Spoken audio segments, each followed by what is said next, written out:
Hey everyone, Ronan here. So, I want you guys to let me know if you really enjoy the new level of audio that's on this one. I actually just set up a recording studio inside my apartment so that way I can give you guys a better audio quality by hooking up my microphone to a boom arm. Before, I was just doing it at my kitchen table. Now I'm in a more enclosed area to try and muffle the sound and prevent echoes. So let me know what you guys think. I also installed a whole bunch of new filters on my microphone as well. Anyway, with that being said, let's get into part 2 of What If Ash Won the Sinnoh League.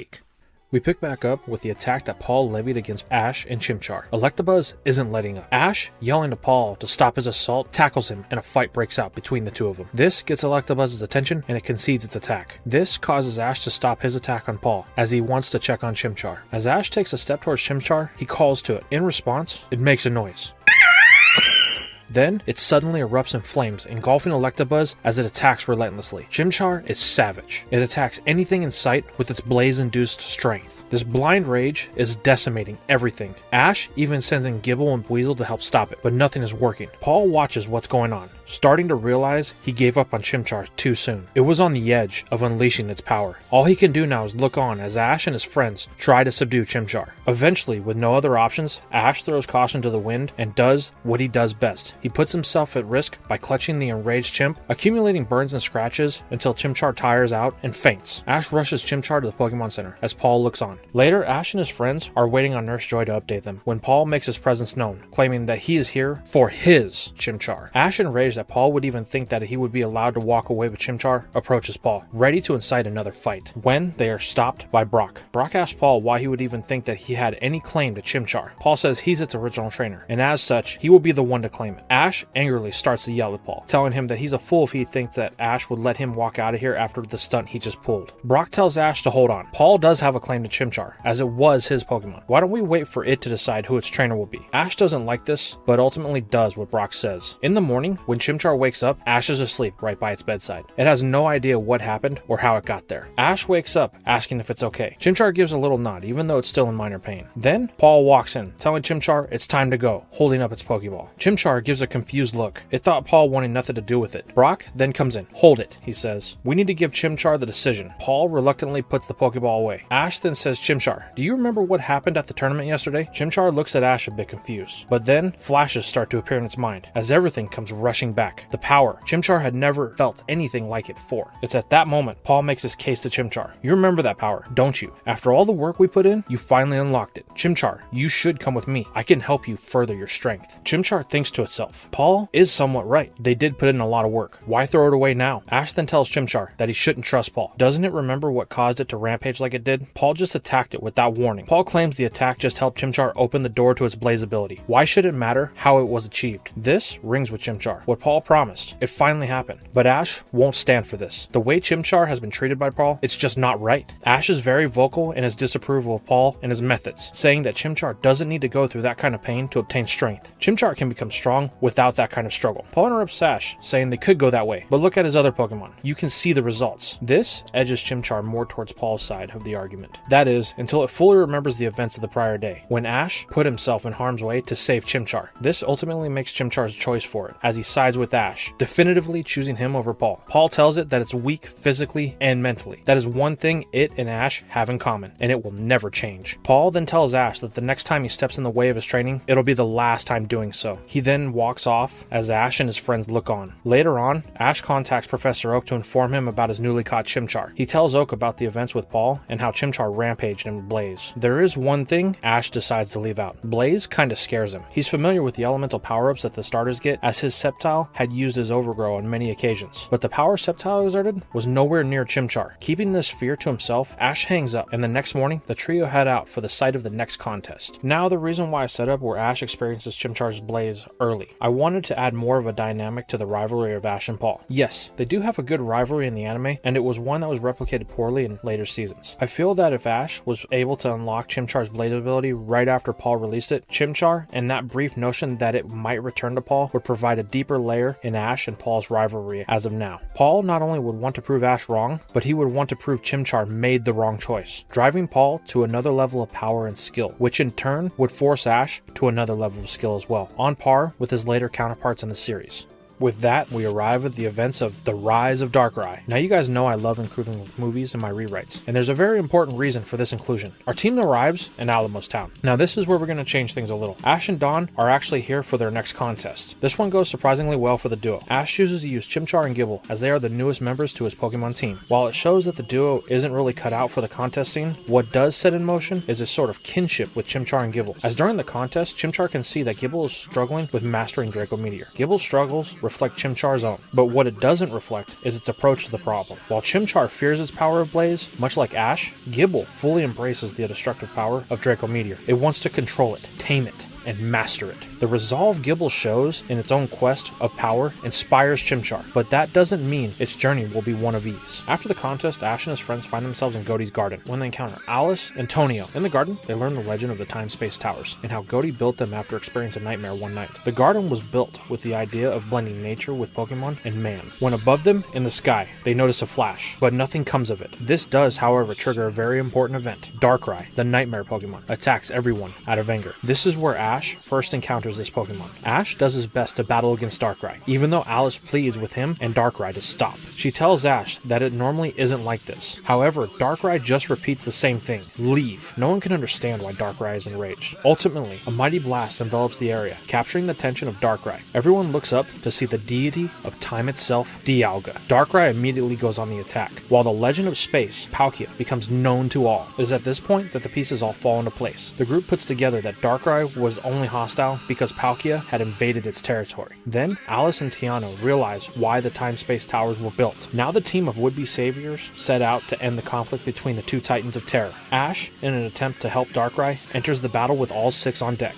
Gible, Chimchar, and Weasel run point with attacks on the legendaries, while Pikachu, Staravia, and Bastiodon run defense, helping the locals get to safety. Here, Chimchar is pushed to the limits again, activating Blaze. Its power, combined with the power of Gible's Draco Meteor, is enough to capture the attention of Dialga and Palkia. In response, the two attack Ash in an attempt to rid themselves of this nuisance, so they can continue their battle. Ash and his Pokemon are on the brink of destruction when Darkrai intercepts the attack. The Mon of Nightmares uses all of its strength to hold back the godlike power. Unfortunately, in the process, Darkrai is swallowed by the attack, protecting Ash. This does, however, buy Alice and Tonio the time needed to activate the space-time towers. The melody soothes the savage beasts, reversing the damage caused in the scuffle. Everything wraps up with a happy ending. But the major thing here is that Ash had exposure to Darkrai. A lot of exposure. First battling with it, then beside it. While he may not know it now, this will play a very important role in future events for Ash.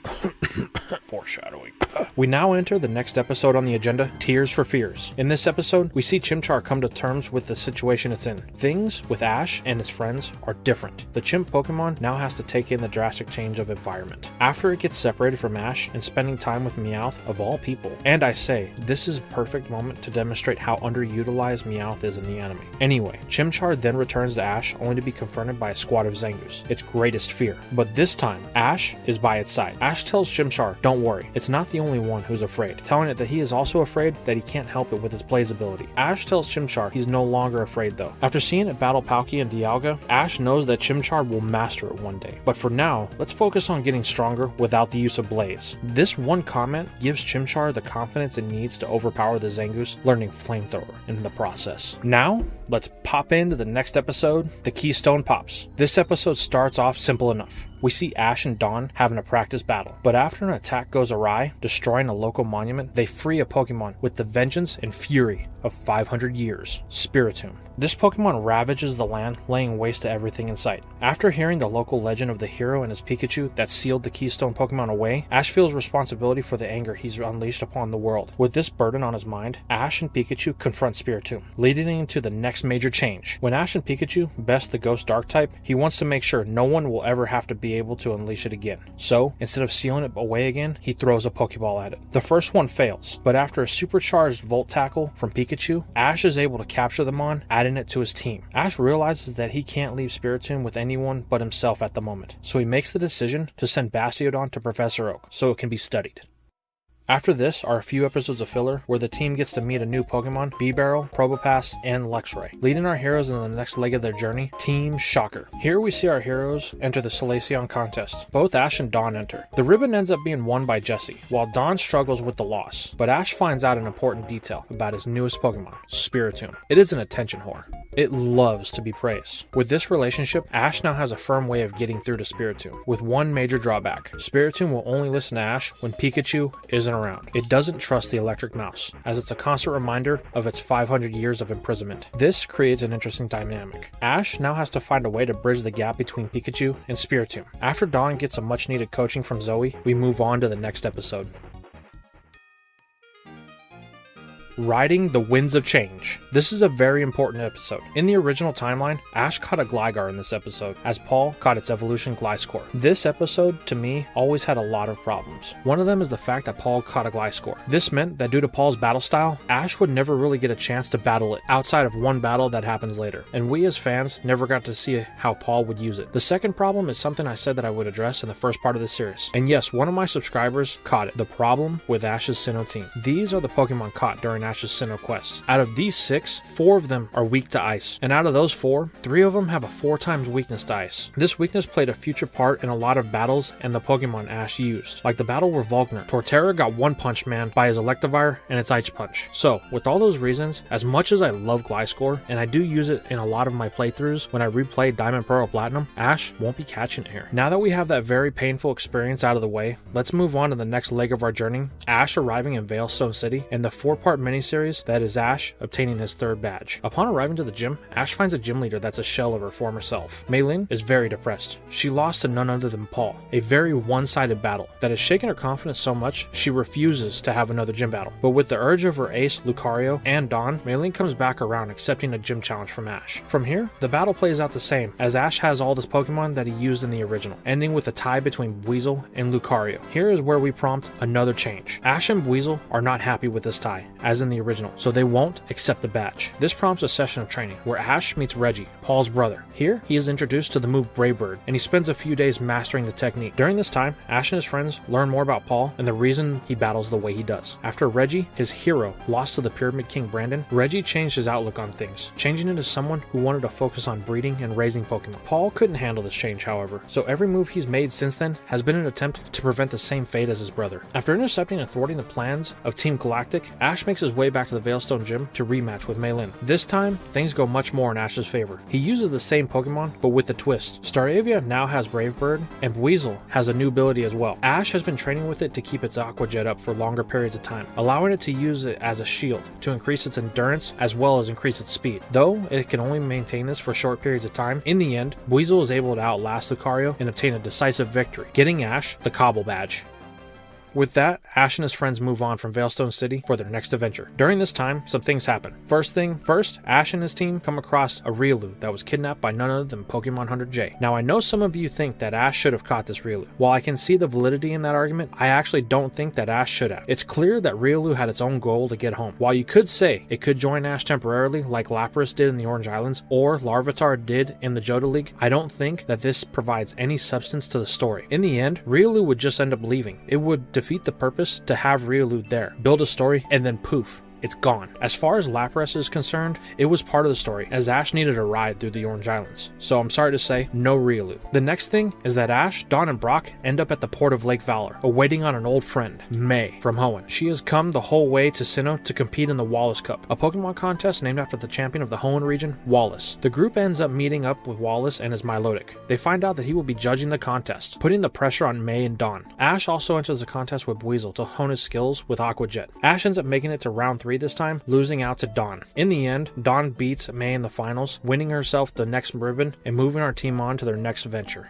Now we blaze into the events of Chimchar. In this episode, we see Ash training with all of his Pokemon for his battle at the Pastoria gym, except for Spiritomb, as Pikachu is around, and it won't act right if the mouse is around. This is important for later events as well. But anyway, we have to change a few things here. 1, Ash doesn't have Turtwig, so he's going to have to make another choice for that gym battle. Next, Ash doesn't have Gligar, so it runs off when it finds out that it won't be used in the gym battle. This change is simple, as we can just change Gligar with Gible, as it has not been in a gym battle at this point, and it would like to show its progress with Draco Meteor, but Ash refuses, saying he will use it in the next gym battle. Gible runs off when it hears this, leading to another altercation with Paul. Some words are thrown around, Paul telling Ash that he's just as weak as ever after his pathetic showing at the Wallace Cup. Ash then challenges Paul to a battle. At first, Paul just keeps walking until Chimchar steps forward, calling Paul out, getting him to accept the battle. The two go for a 3-on-3. Ash, in the normal timeline, goes with Gligar, but here, he'll just use Gible. Paul still goes with Gliscor. The battle goes much different than in the original. Gible is able to put up much more of a fight, dodging with digs and even landing a few rock smashes on Gliscor. But when it fails to properly execute a Draco Meteor, both Pokemon get caught in the explosion, knocking them out. Paul just shrugs this off, recalling Gliscor telling him that it's useless for tying with Ash. Gible takes the double knockout pretty hard as well, but Ash cheers it up, only for Paul to tell Ash that the loss is its trainer's fault. This statement gets under Chimchar's skin as it watches on. Paul then sends in Ursaring, and in a move completely out of character, Chimchar steps forward wanting to battle. Ash goes with it, and the battle gets intense. Ursaring is a fierce opponent. Chimchar reaches a point where fear completely overtakes it. When Ursaring hits it with a hammer arm, and what looks like a knockout victory for Paul quickly turns south as Chimchar emerges, surging with Blaze. It's on pure instinct. It launches an immense flame wheel at Ursaring, who is unable to stop it, getting knocked out as a result. But Chimchar isn't done. Now it's rampaging and destroying everything in sight again. When it attacks Ash, as he orders it to stop, Paul looks on, as does Gible. Ash then rushes in, holding Chimchar, trying to reach it. With one last surge of Blaze, Ash calls to Chimchar, getting it to come to its senses. As it does, Chimmy grows brightly, enveloping it and Ash in a light. Once the light subsides, Ash is holding a Pokemon that used to be Chimchar. Blaze forced its evolution into Monferno, but the strain of the experience caused it to pass out in Ash's arms. Paul tells Ash he's a fool if he hopes to control Monferno's Blaze like that. Paul then tells Ash if they can get control of that power, then they will battle again, taking his leave. On the side, Gible watched this entire interaction, the power that Monferno had inside of it. Gible knows that if its brother has that ability, then it must have a hidden power as well, strengthen its resolve to master Draco Meteor. Now, why did I evolve Chimchar here? This is a simple reason. That goes back to why I gave Ash Gible after the Eterna Gym. In the original, Chimchar didn't evolve until after the 7th gym badge. Then, it evolved right before the 8th gym badge. It really bugs me when they jump a character's development forward so rapidly. It almost feels like the writers forgot that they needed to evolve Chimchar until the last second, so they rushed it in. Don't get me wrong, I love the 6-on-6 battle that Ash and Paul had at Lake Acuity, and Chimchar evolving against Electabuzz was awesome, but when you remove the nostalgia filter, you can see that it was way too late, and I think it actually hurts Chimchar's growth overall. Now, with evolving it here, we have time to let Monferno grow into the devastating power that it has inside of it, making it actually have to work for it.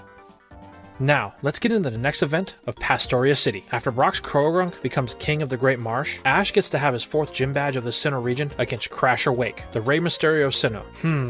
Maybe him and Brock should have an arm wrestling contest and see who has the true 24-inch pythons, brother. Anyway, bad wrestling jokes aside, this match changes its context a lot. In the original, Weasel was motivated to win because it drew against Lucario at the Veilstone Gym, but we gave it the rematch it wanted, so it may have lost a little of its motivation. While Ash also doesn't have Turtwig, so we need a 3rd member. Ash will choose Spiritomb here. All of the training is done with Ash in the contest and against Dawn in the practice battles has really come to build a certain level of trust between it and Ash, as long as Pikachu isn't around. Then, Spiritomb just loses its shit. Anyway, let's jump into the events of the episode. After Pikachu hits Weasel with a Thunderbolt on accident, Weasel starts to act like a spoiled brat, giving everyone the silent treatment. But when Crasher Wake introduces his ace, Float Cell, its evolved form, Weasel's attitude changes instantly, wanting a chance to prove its strength against its evolution. Now, let's move on to the actual battle. We see the battle start strong right away, with Wake sending in his Gyarados. However, this doesn't faze Ash. We see the Sinister Serpent tank a Thunderbolt, and at this point, things are looking pretty good for Crasher. But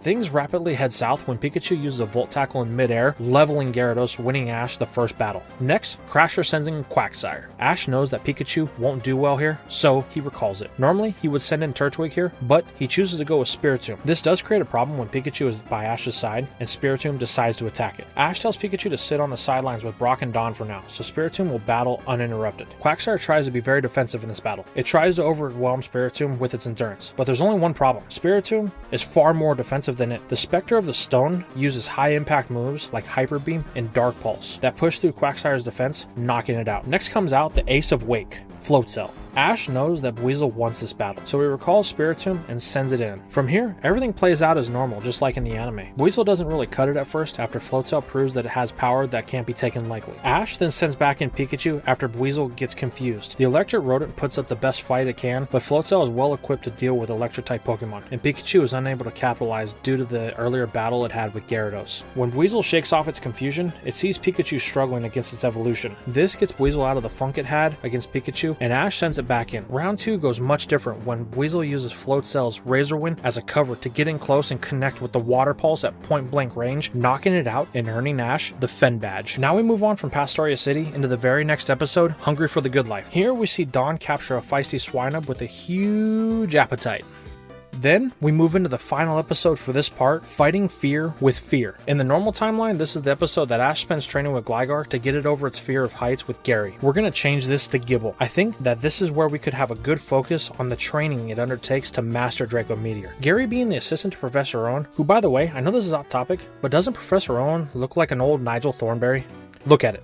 There, now that that image is burned into your retinas forever, we can move on. This training would follow the same path as the original, with Ash and Gible being kidnapped by Team Rocket. Then we get to the point to where Ash and Gible are escaping. When Ash starts to fall to his doom, Gible seizes this moment and focuses everything it has into a Draco Meteor, firing it into the air to propel itself toward Ash. As the tiny shark Pokemon reaches Ash, it starts to glow with everything it has, evolving into the next stage of its evolution, Gabite, allowing it to dig its claws into the cliffside with Ash on its back, saving the two from falling to their doom.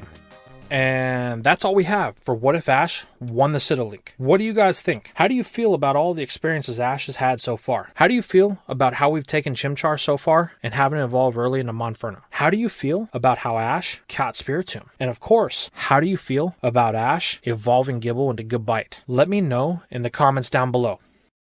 If you enjoyed the video, please drop a like for the YouTube algorithm. Also, don't forget to subscribe. And if you want to interact more with me, don't forget to join the Discord and follow me on Twitter. And if you want to support me any further, head over to my Patreon. Just $5 a month gets you 1 week early access to all of my videos. These awesome people have already donated, so I can continue to bring you the content that you love. The links for all of these are in the description below. Anyway, I'm Ronan Charizard, and I'll see you in the next video.